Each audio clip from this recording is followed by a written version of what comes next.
Buenos días a todos. Les agradezco por estar en esta sesión de hoy del ciclo de Hablando de Matemáticas. También saludamos a la gente que nos sigue en streaming de varios lugares del mundo, aunque es sorprendente. Muchos saludos a todos. Hoy tenemos el gusto, me da muchísimo gusto tener aquí a Carlos Cabrera del Instituto de Matemáticas. Él se encuentra en la unidad de Cuernavaca.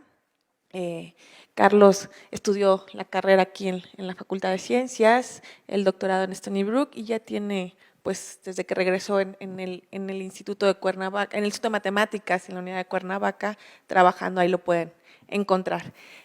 Hoy nos platica límites y semigrupos.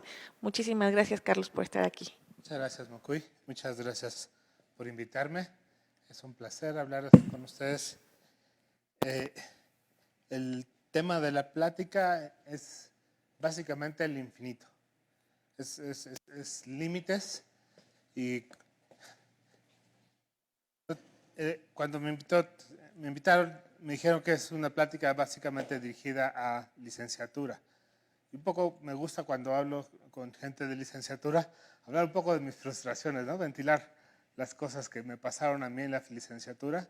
Y entre esas que pasaron fueron pues esa prisa que uno tiene por pasar por los primeros 2 años, que lo hacen a uno llevar cosas que uno no quiere, como cálculo, álgebra lineal y cosas que ¿por qué me enseñan esto si ya pasaron más de 2 siglos que se inventaron? Yo ya quiero ver las matemáticas nuevas, lo que está candente, lo que es de mi época, no la época de hace tanto. Y sin embargo, cuando uno empieza a hacer matemáticas nuevas, la mayor de las veces uno tiene que regresar a los primeros 2 años de la licenciatura y repensar todo aquello que no tuvieron tiempo de decirnos. Es decir, cálculo es al menos en la Facultad de Ciencias, es una materia que se da son 18 horas son 10 horas más las 8 horas de preparación. Entonces son muchas horas para dar cálculo y aún así no alcanza. ¿Sí? Hay varios objetos en distintas partes de las matemáticas y justamente en el análisis todo se trata del límite. Y la cosa en el análisis es que cualquier objeto que tengan ustedes de análisis es acerca de los límites. Si ustedes piensan en funciones continuas, son funciones que preservan límites, que mandan funciones convergentes, el límite de funciones convergentes a una función convergente cuyo límite es la imagen del límite que ustedes tenían. La derivada es un límite, la integral es un límite, y luego hay un montón de problemas y un montón de cursos para arreglar el terrible hecho de que la integral de Riemann no funciona con los límites. ¿Sí? No es algo que sea naturalmente, que funcione bien con los límites. En particular, ¿qué nos gustaría? Que el límite de las integrales fuera el integral de los límites. Pero eso, a principios del siglo pasado, Lebesgue trabajó muchísimo para poder arreglar estos problemas y no lo logró completamente, ¿no? Siempre sabemos que cualquier integral que ustedes manejen siempre va a tener un detallito que no jala bien. Y todo tiene que ver con la noción del límite, realmente entender qué cosa es el límite. Y en principio lo que uno tiene es una sucesión AN. Entonces este lo pongo dentro del espacio de sucesiones. Y uno quiere saber cuándo le puedo asignar a esto un número que se llame el límite de la sucesión.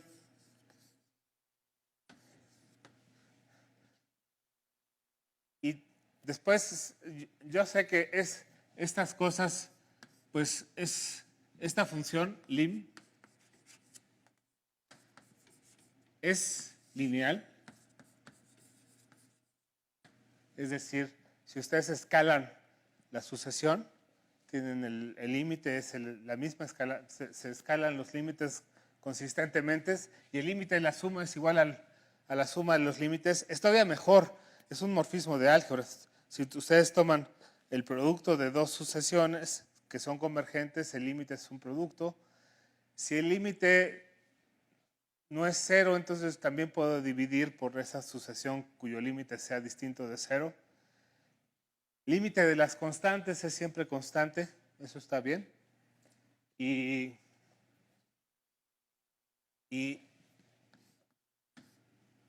puedo borrar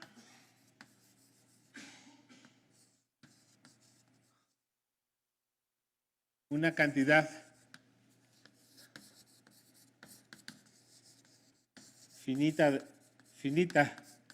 de elementos de la función, de la sucesión, y no pasa nada.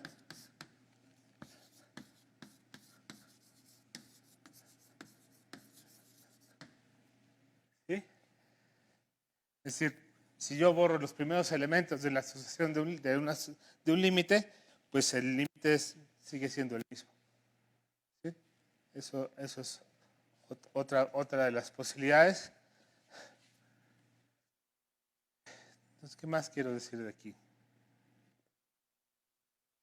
Quedamos que los objetos del análisis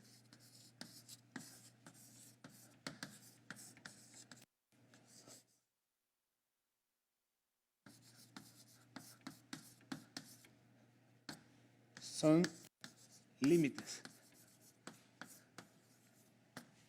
Entonces, no es de sorprender que cuando ustedes estudian álgebra lineal en los primeros 2 semestres, lo que ustedes obtienen de álgebra lineal es el caso de dimensión finita.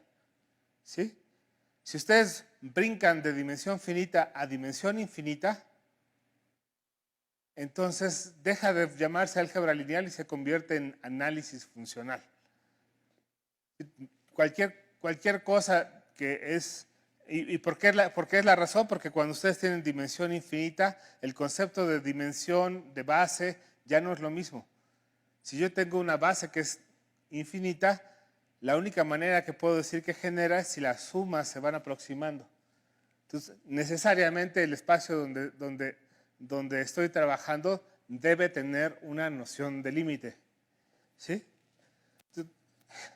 Y es la razón por la que uno necesita trabajar con límites es porque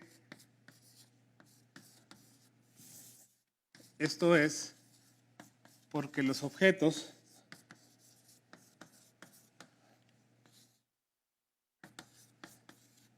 son de naturaleza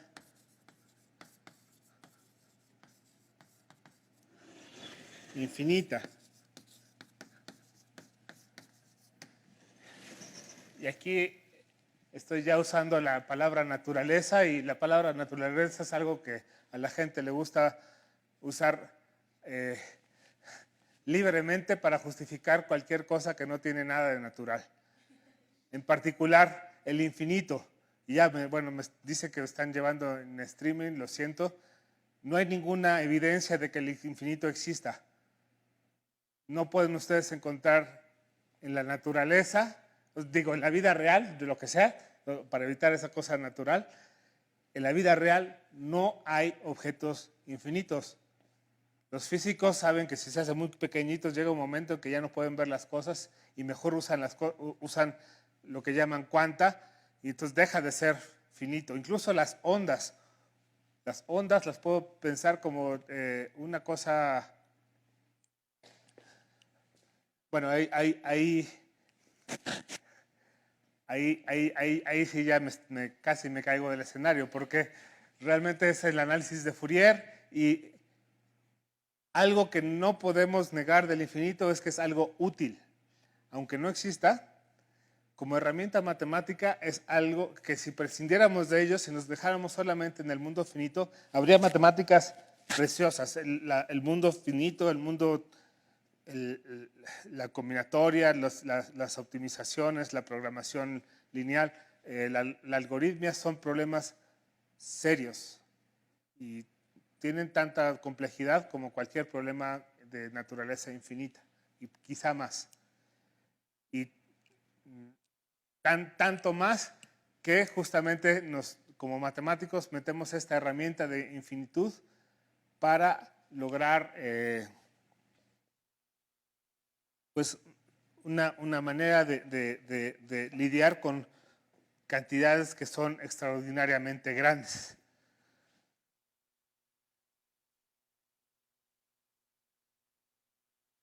Entonces, dije ya que los límites nos dan el concepto de continuidad, que es básico, cálculo 1. ¿Y qué era el concepto de límite? Es que el límite de de las imágenes de una función es igual a la imagen del límite. Entonces, ¿qué estoy diciendo? Si esta sucesión converge y tiene un límite, la imagen de la función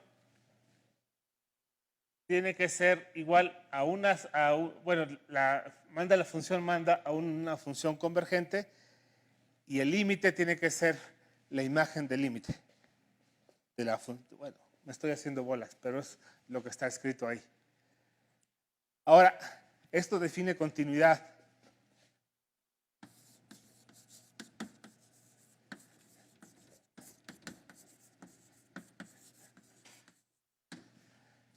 Y la generalización de la continuidad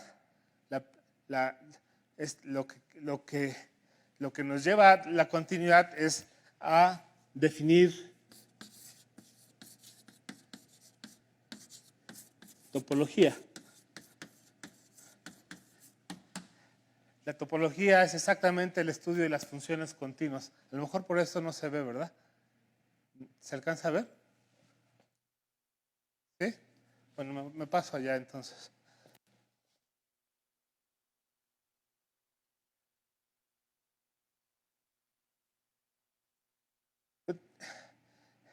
Esto que les estoy diciendo no fue algo vacío.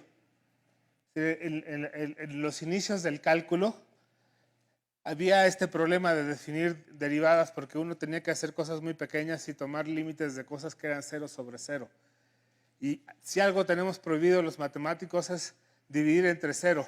Y todavía peor, agarrar 0 y dividirlo entre 0. Eso alguien podría decir, bueno, está bien, puedo dividir entre 0, pero 0 entre 0 es muy grave.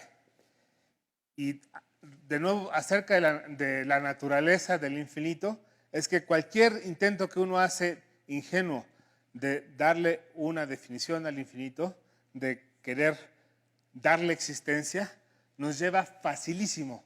Todas las paradojas y todas las paradojas de la antigüedad, la paradoja, ahorita llego a otra de Banach-Tarski, todas esas tienen su fundamento en querer definir el infinito. Los griegos tenían esta idea de la dualidad, de lo bueno y lo malo, entonces tenían una columna para las cosas buenas, una columna para las cosas malas. En la columna de las cosas buenas estaba lo finito, en la columna de las cosas malas estaba lo infinito. Si uno sigue viendo las columnas, uno encuentra aberraciones, que mejor ahí las dejo. Pero realmente los griegos de racionales tenían poco, pero al menos esa era su filosofía. Las cosas infinitas era algo que no había que tocar porque inmediatamente llevaba a locuras del espíritu. Fue Plotino, un neoplatónico, ya cerca de siglo II o algo así, o menos 2 o algo así, que exacerbado por la idea del infinito dijo, Dios es infinito, y de repente algo malo se convirtió en algo bueno porque pasó a ser una cualidad de Dios. Y entonces ya la gente se empezó a permitir la idea de cuestiones infinitas. Para nosotros necesitamos, para que queremos hacer cosas lógicas, si uno se va hacia los fundamentos de la lógica, no queda más que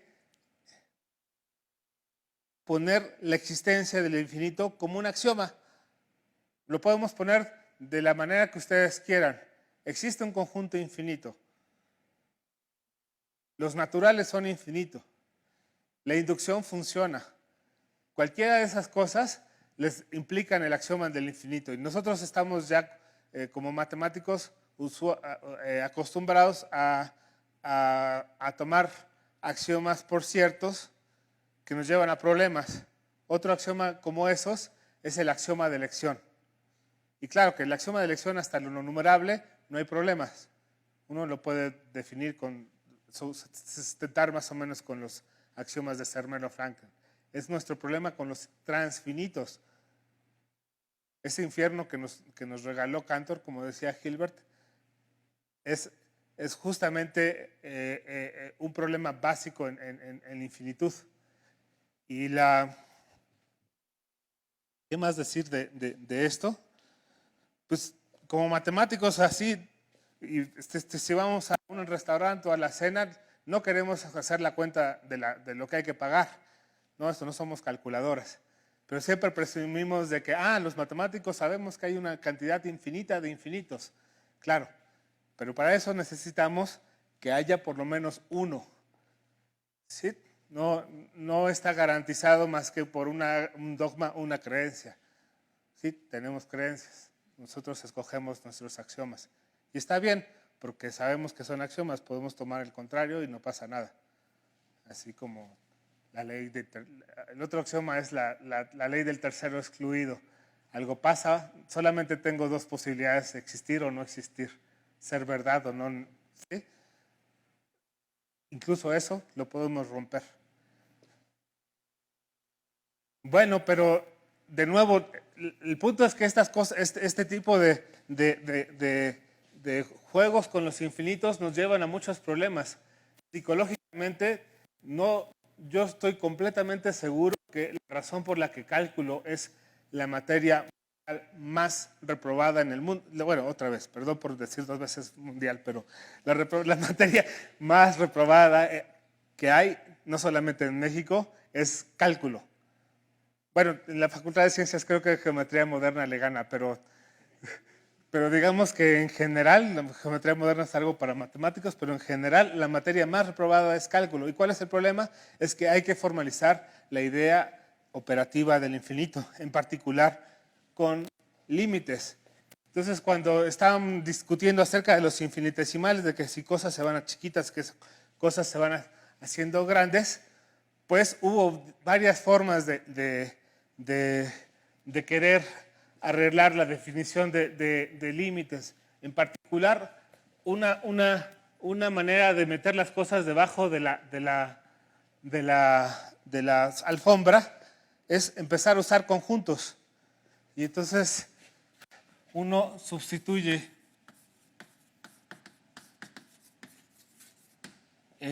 límites por épsilons deltas. Y hay universidades que ven esto tan poco natural, el épsilon delta, que hasta ya lo quitaron del programa de cálculo. Prefieren enseñar todo con respecto a límites, y ya que lleguen análisis si quieren, o si les interesan, les explicamos qué cosas es límites, qué cosas son los épsilons y deltas. Pero esto, ¿qué es lo que hace? Es que cambia un operador por conjuntos.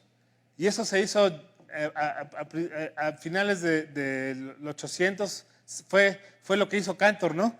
Fue conjuntizar la matemática, y después los bourbakistas se emocionaron mucho, que esos eran los fundamentos de la matemática, y la educación tuvo ahí en todos los niveles.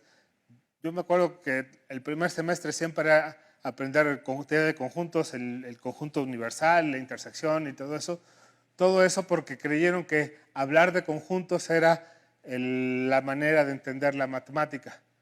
En particular, si uno tiene aquí funciones continuas,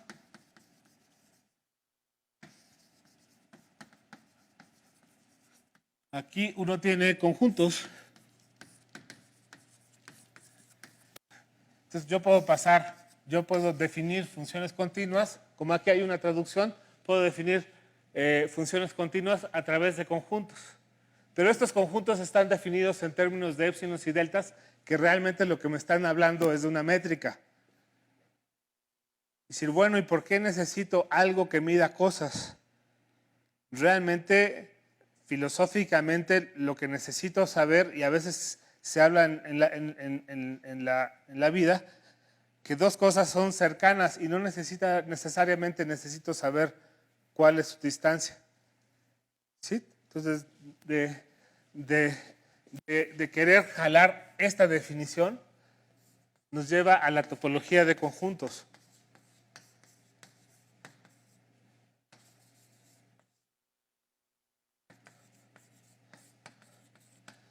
Y lo que hace la topología de conjuntos es que ahora, en lugar de tener una sucesión, pues, así como en las ciudades, hago una distribución, hago distritos.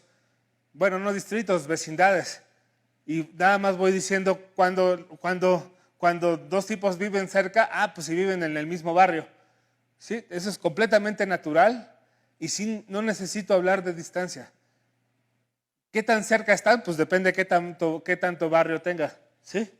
O sea, primero puede ser, viven en el mismo país, en el mismo estado, en el mismo municipio, bla, bla, bla, bla, hasta que en la misma casa, en el mismo cuarto.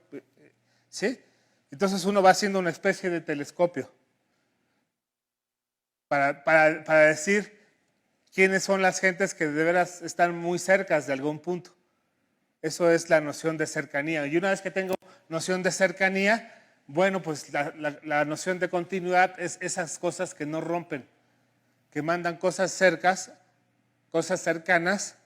a cosas cercanas. Esa realmente no fue buena definición. Si lo quiere dar, si me escuchan los que están llevando topología, van a decir, este cuate los está choreando, ¿no? Porque no es cierto eso. ¿Sí? La mejor manera de definirlo es que, mira, si tu función mandó algo y se quedó cerca, es porque venía de algo que estaba cerca. Y esa es la buena noción de continuidad.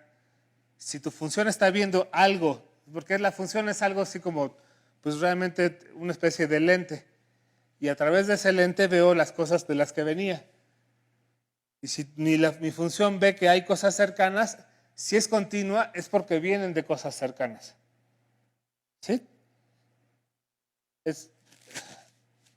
Eso es más o menos, al menos los que lleven topología no me van a reclamar tanto. ¿Sí?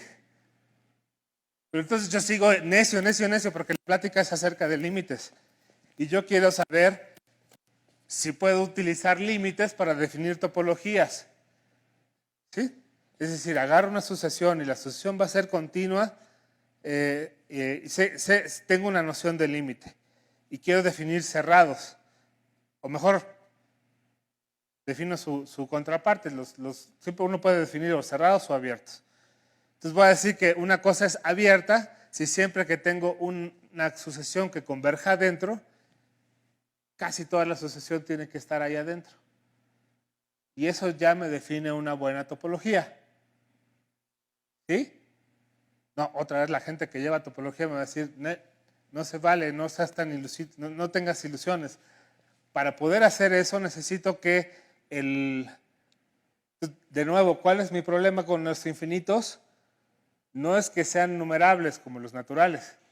Mi problema son esos infinitos que se encontró Cantor, los más allá de los numerables, los no numerables, ¿sí? Todos esos infinitos que presumimos en el café realmente causan muchos problemas. ¿Y qué necesito para que los límites definan una topología? Pues, los límites definen una topología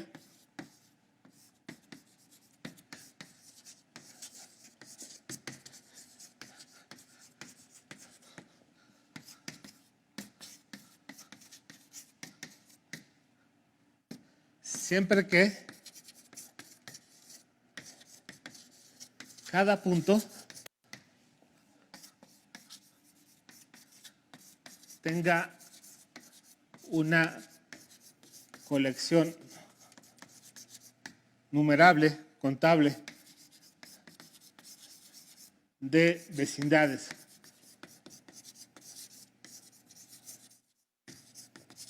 Que lo definen. A ver, ¿qué quiero decir? Ya hablé acerca de los barrios, ¿no? Cada barrio me va diciendo qué tan cerca estoy. Pero yo nunca dije cuántos barrios puedo yo separar. Una vez que tengo una cantidad de una cardinalidad muy grande, yo puedo tomar tantos barrios como quiera. Pero lo que necesito aquí es que la cantidad de barrios que yo vaya teniendo, pues se vayan haciendo, por ejemplo, pues como 1 entre n, ¿sí? O como la rana mejor. ¿Sí? La rana esa que nunca llega al 1, porque va desde 0, agarra la mitad del camino, y luego la mitad del camino, y luego la mitad del camino, y nunca llega a 1, por eso necesito una cantidad numerable de cosas que se me van acercando. ¿Sí? Un telescopio numerable. Eso se llama ser primero numerable.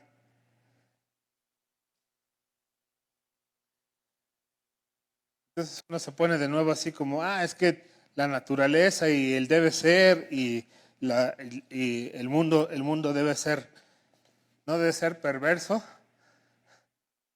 Seguramente las topologías que no tienen esa posibilidad son perversas, son antinatura, cosas así. Pero no.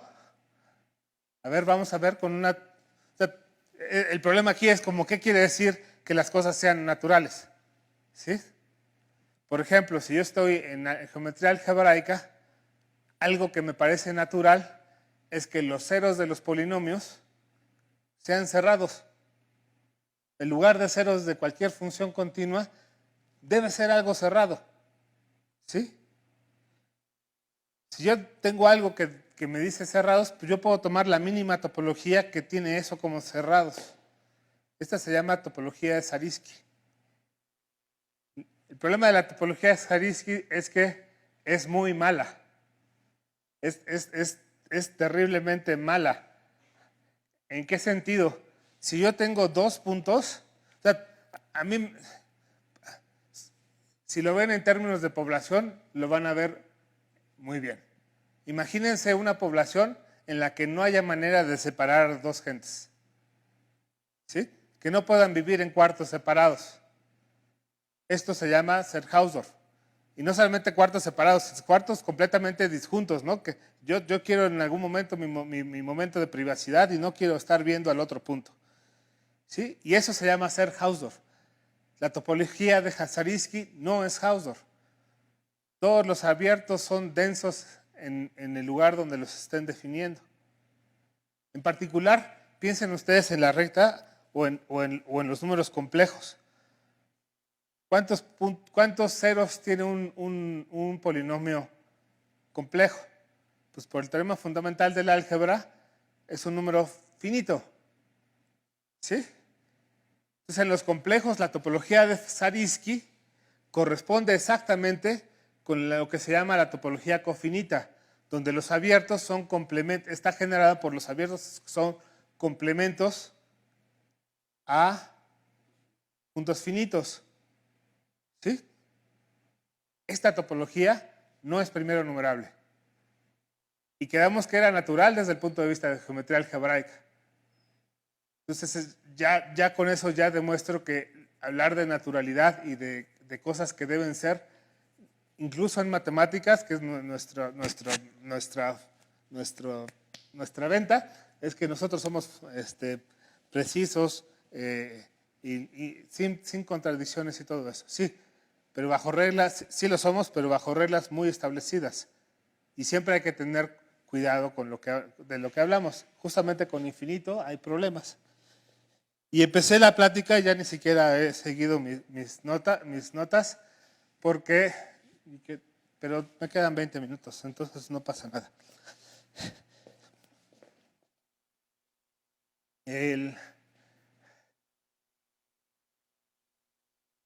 El caso es que cuando uno regresa, quiere hacer matemáticas nuevas y regresa, realmente uno regresa desde otro punto de vista, desde otras cosas. Es que yo andaba visitando por allá y me di cuenta que necesitaba algo de por allá. ¿Sí? Ahora me voy a la clase de licenciatura de álgebra moderna. No sé cuál es álgebra moderna, 1 o 2, me parece que 1, donde se lleva teoría de grupos. A veces la cambian y ven anillos y en uno, pero usualmente teoría de grupos se ve en álgebra moderna. Y es una teoría maravillosa. Bueno, grupos finalmente es lo que le da cuerpo a esa sensación de simetría. Incluso hay gente que se enamoró tanto de los grupos que quisieron hacer teorías de estética alrededor de los grupos y no sé qué. Después se dieron cuenta que el cerebro no es tan simétrico como uno quisiera, pero ahí están los grupos y de lo que se trata ahí es de grupos finitos. ¿Cuántos grupos infinitos conocen? A, sí, R, están Z, productos de R, algunos cocientes de R con no sé cuánto, ¿sí? Pero si se salen de esos, ¿cuántos más conocen? ¿Dónde está un libro que diga, aquí tienen ustedes la maravillosa teoría de grupos infinitos? En la biblioteca del INMATE hay un librote así que dice Atlas de los grupos finitos. Es la clasificación completa de todos los grupos finitos. Es una cosa monstruosa. Si ir a la luna fue fantástico,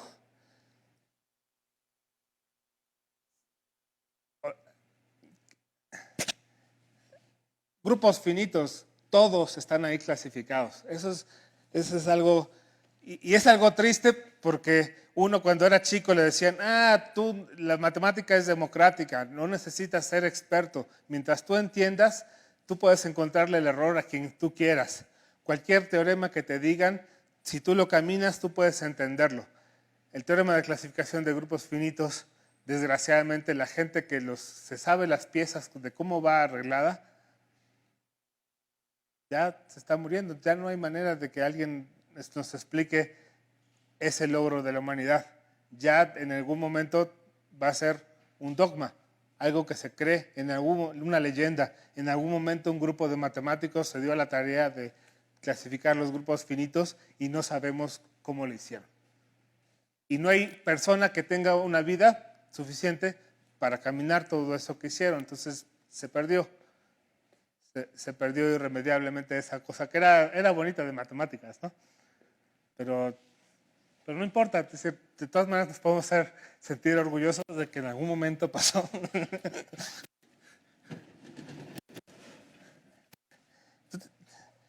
Entonces es un poco la idea esta de qué hacer con grupos infinitos. Y grupos infinitos.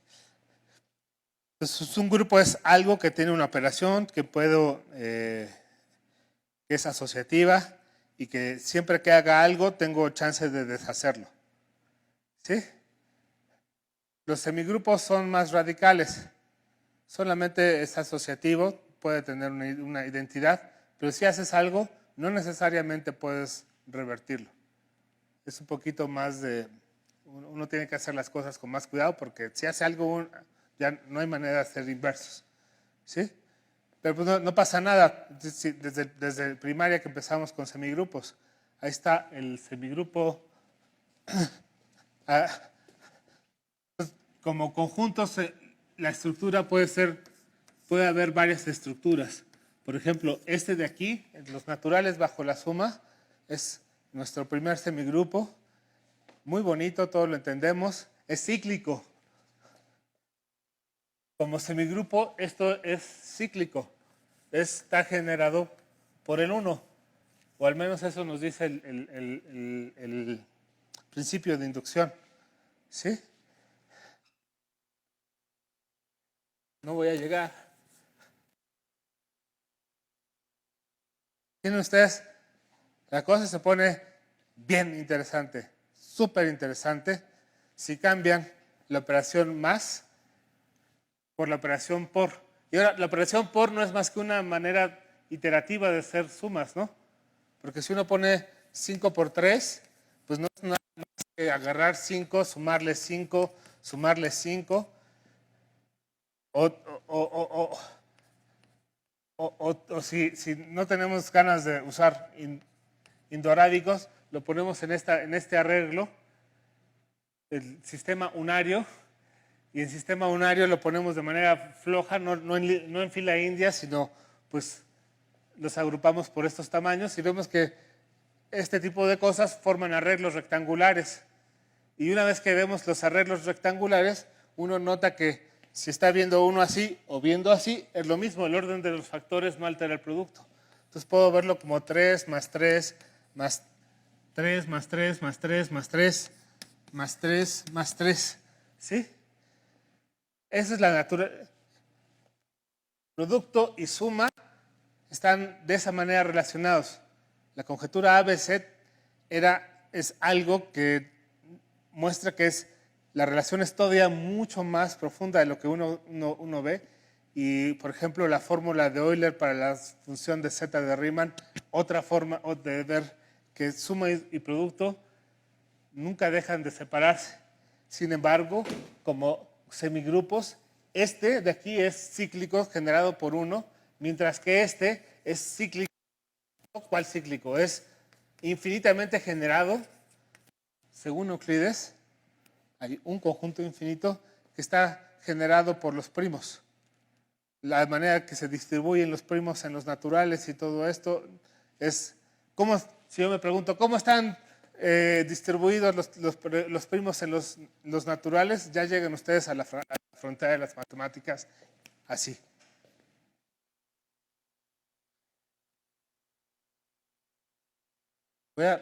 ¿Tengo 10 minutos o cuánto era? ¿Sí puedo quedarme hasta las 12? Bueno, entonces ya a las 12 me callo exactamente.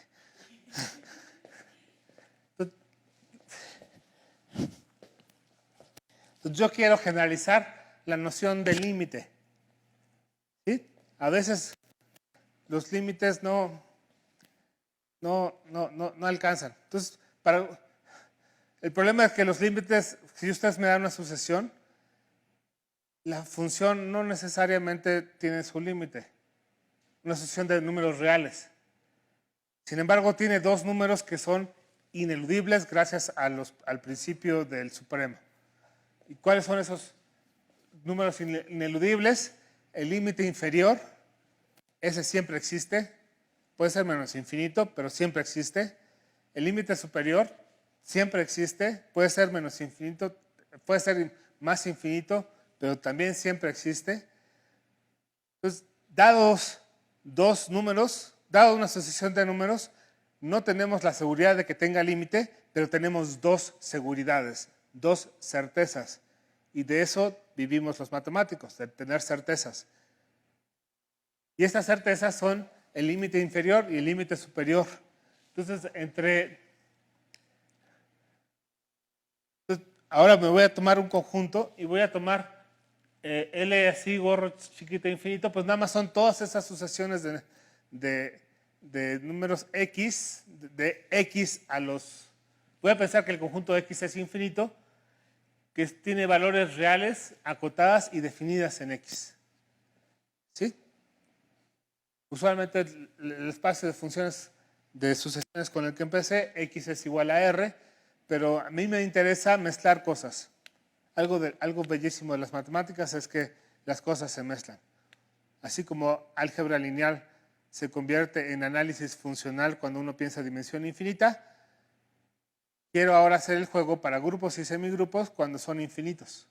¿Sí? De eso se trata esto.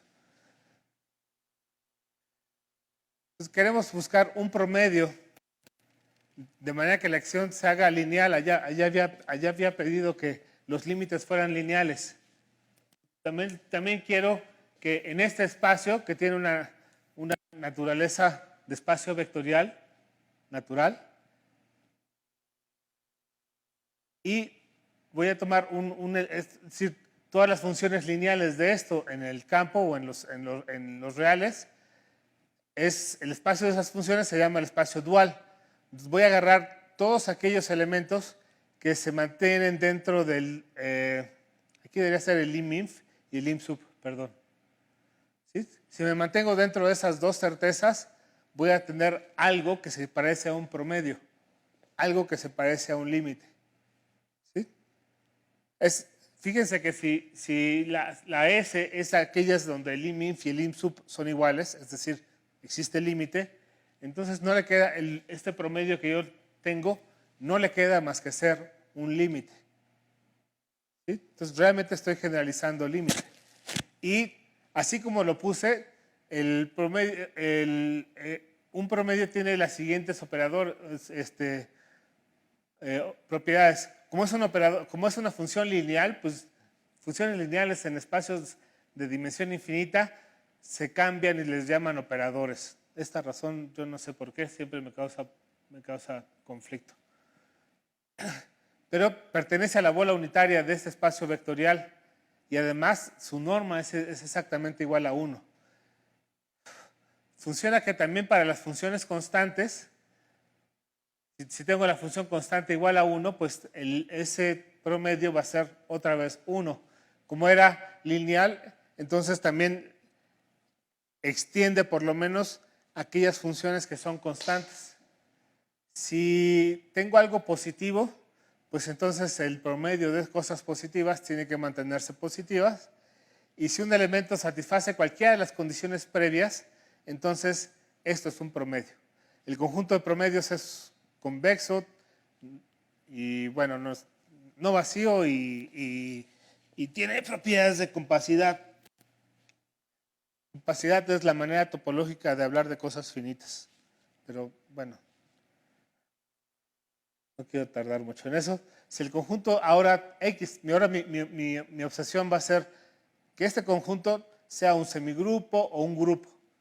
Quiero hablar de álgebra moderna y especialmente cuando estas cosas son infinitas, porque si son finitas no hay un número infinito de cosas. Entonces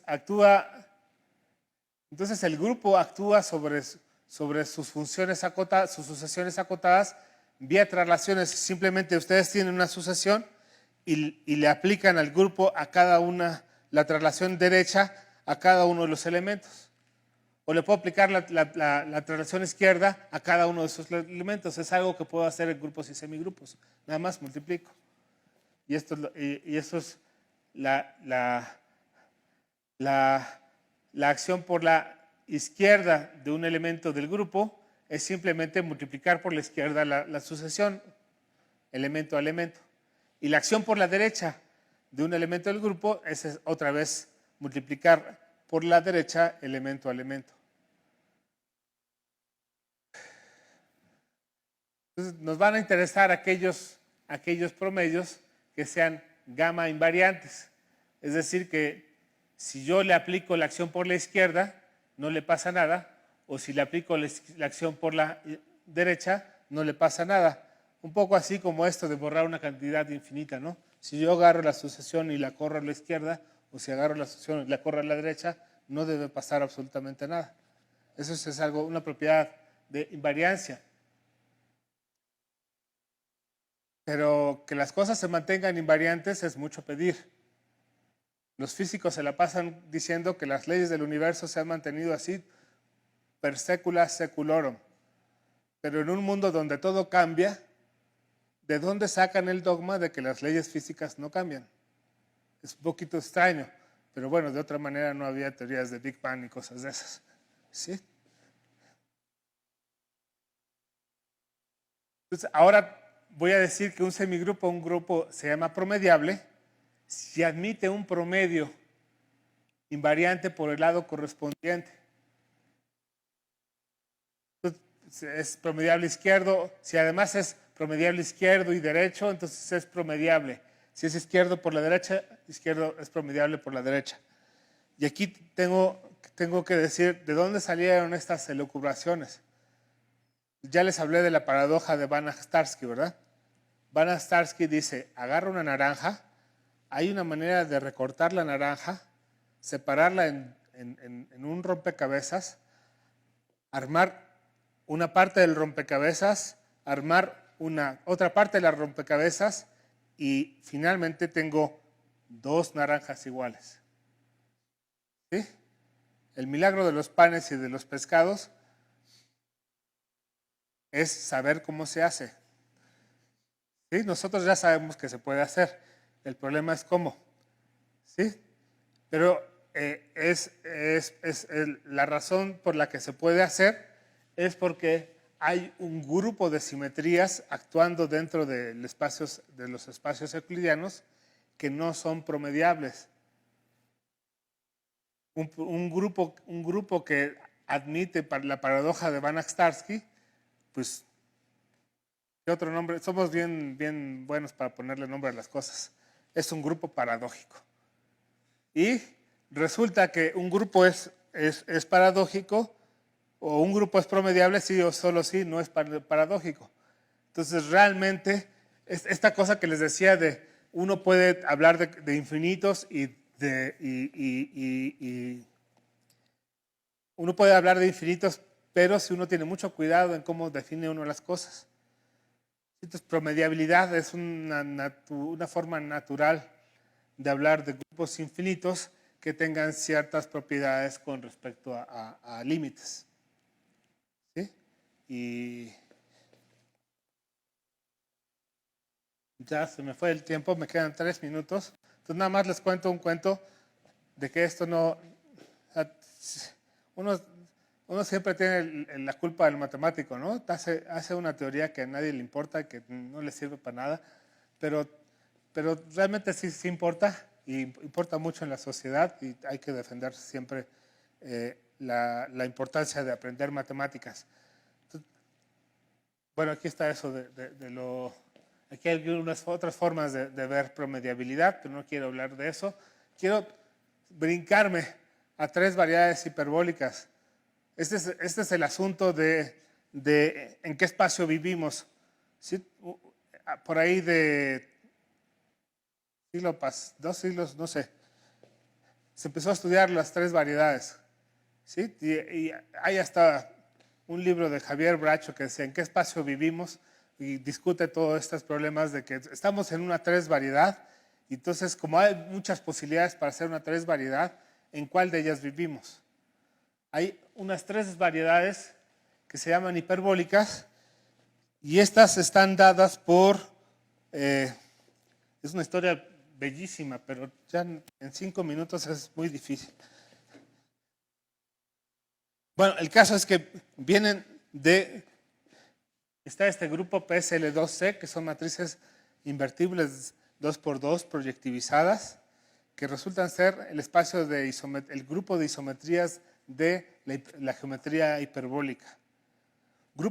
Estos, como están dentro de las matrices, tienen una topología natural de las cosas de 4 números, que son R4 o C4. Entonces puedo preguntarme cuando un grupo dentro de C4 es discreto o no. Si es discreto lo llamo kleiniano. ¿Sí? Resulta que para muchas las variedades hiperbólicas son aquellas que tienen asociados un grupo fundamental que es kleiniano. Estoy diciendo ya las cosas muy mal, pero eso es lo que se llama un grupo kleiniano. Entonces está esta variedad. Las variedades pueden ser compactas, que es para nosotros muy bueno porque topológicamente es el mundo de lo finito, o no serlo. Entonces, la pregunta, ¿qué tan malo puede ser no compacto en una 3 variedad? Margulis, que fue medallista Fields, dijo, no es tan malo. Puede pasar de 2 cosas. Tenemos cualquier variedad que ustedes agarren, tendría que decir 3 variedad hiperbólica, contiene una variedad cuya cerradura es una 3 variedad compacta, es la parte compacta, y tal que el complemento tiene un grupo fundamental promediable. Pues, ¿qué hacer cuando falla la compacidad? ¿Qué hacer cuando falla el el mundo finito, pues la siguiente esperanza es que haya promedios, que uno pueda hacer promedios. La teoría ergódica es otro fenómeno de esta naturaleza. Y ustedes aquí tienen una 3 variedad. Adentro le quité un toro, y luego le quité también tubos.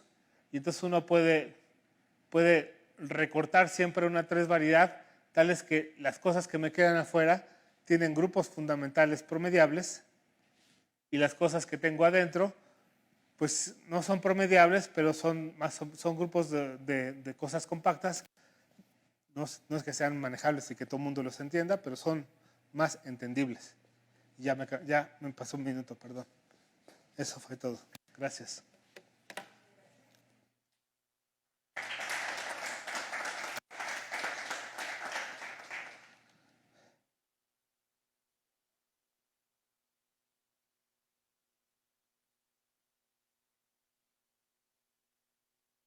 Nomás habla fuerte ya.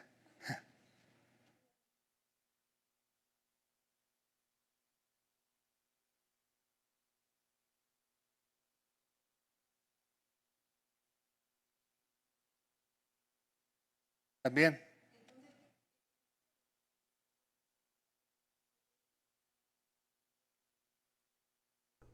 Inmediatamente. Te puedo decir qué quiere decir el axioma de elección. No es, el axioma de elección es el derecho que tiene todo conjunto de tener una función a cualquier otro conjunto. ¿Sí? O sea, si tengo un conjunto X, la cardinalidad que sea, un conjunto Y, la cardinalidad que sea, el axioma de elección me dice el conjunto de funciones que van de X a Y es no vacío. Puedo elegir un punto, para cada punto acá puedo elegir un punto acá. Y eso es exactamente la existencia de funciones. ¿Sí? Sí.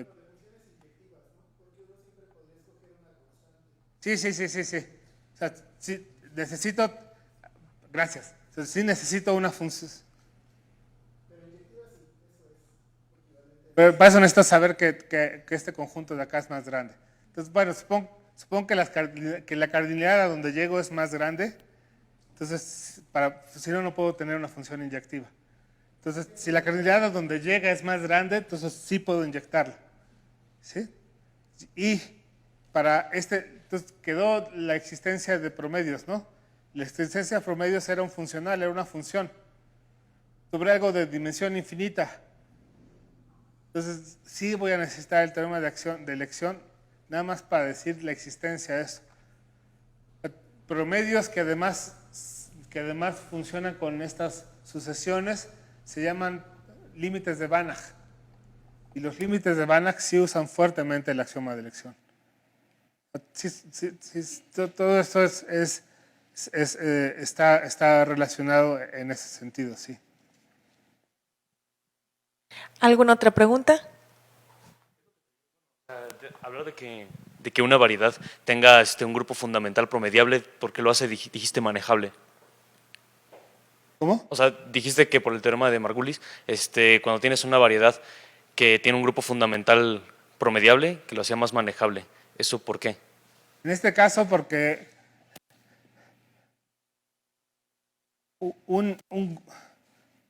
porque es más manejable. Bueno, es que el teorema de Margulis dice un poquito más.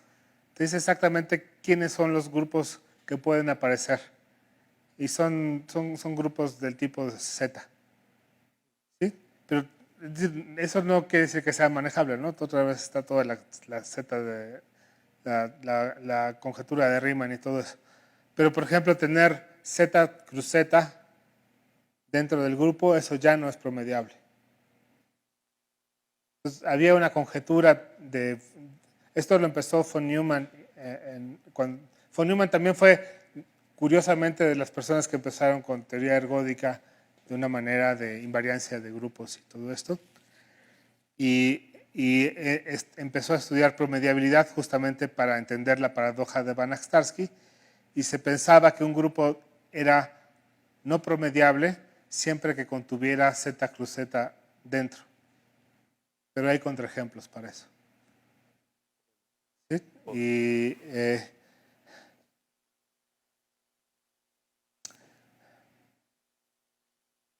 Cuando fallan los límites, la teoría ergódica nos dice que nos fijemos en los promedios. Y siempre que haya los promedios dentro de alguna parte funcionen bien, entonces nosotros tenemos herramientas para trabajar con ellas. Asignación de probabilidades, funciona por ejemplo ley de los grandes números o el teorema de Virchow, y se basan en promediar. Cuando no puedes tener ideas de qué está sucediendo con una cantidad muy grande de datos, lo que tomas es el promedio. Y decir, mira, no puedo decirte exactamente de un individuo, pero en promedio te puedo hablar de ellos.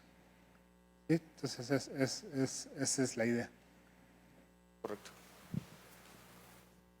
¿Alguna más? ¿No? Pues le agradecemos otra vez a Carlos por su bonita plática y los invito a la plática de la siguiente semana, el jueves que sigue, con Clara Fittipaldi de la Facultad de Ciencias. Muchas gracias a todos por venir.